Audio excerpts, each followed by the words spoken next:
All right, today's video is on adding integers, and the way I like to think of this is a competition where I have my positives versus my negatives, and I want to find out who's going to win in the end. And usually when we have more numbers of something, that's who's going to end up winning. So let's get to the examples. So first off, I should probably explain what is an integer. And an integer is any whole number, so like 1, 2, 3, 4, 5, 6, that is positive or negative, and it includes the number 0. So negative 3, negative 4, those are all integers because they are negative, and they are a whole number. They don't have any decimals or any fractions in them. All right, and here's my first example where I have negative 6 plus 5. So if I have 6 negatives, 1, 2, 3, 4, 5, 6 negatives, and I have 5 positives, and they're going to play against each other. So if I take a look at this negative and that positive, so a negative and a positive, so think of this as 1 negative and 1 positive, that's going to give me 0, right? So if I have all of these that give me 0,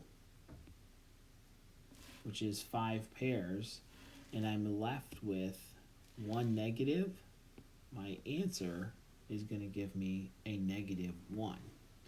So in this case, we had the negatives versus the positives, and the 6 negatives ended up winning out because there was more negatives in the problem. All right, let's take a look at a similar problem. So now we have negative 6 plus negative 5. So again, we have 6 negatives. So let's draw those out. And then we have 5 negatives. And now what you notice is there's an addition sign in between there. Both play for the negatives, so both are on the same team. So if I combine those and I count those up, I'm going to have 11 negatives there.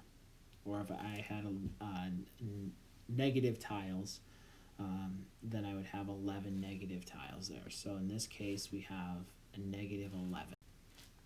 And we're back with a positive and a negative. So I have 8 plus a negative 5. So I have 8 positives, 3, 4, 5, 6, 7, and 8 positives.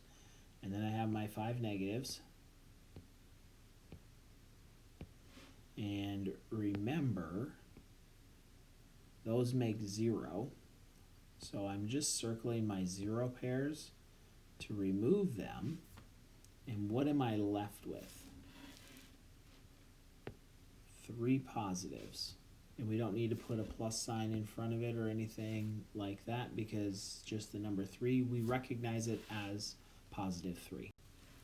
All right, now in this problem I have 2 negatives, so I have my negative 3, so I'm going to draw out my 3 negatives. I have my negative 4s. So if we're looking at this as far as teams, both of them are playing for team negative. So when I count all of those negatives up, that gives me a negative 7. And finally, we are on our last problem where I have my 3 negatives. So I'm going to draw those 3 negatives out. And then I have 4 positives. So I'm going to draw those out. So again, I have my team negatives versus my team positives, and the negative and positive are going to 0 out. So when I do that, I'm left with a positive 1 for my answer, because that's all that I have left because I got rid of the 0 pairs.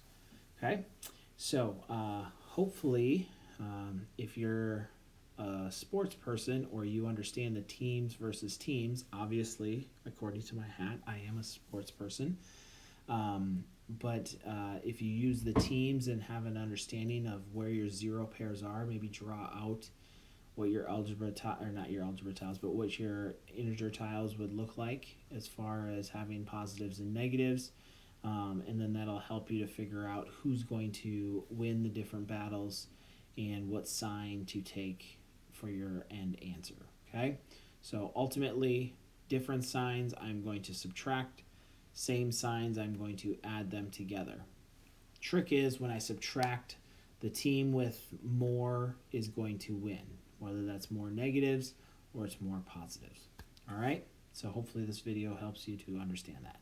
All right, see ya.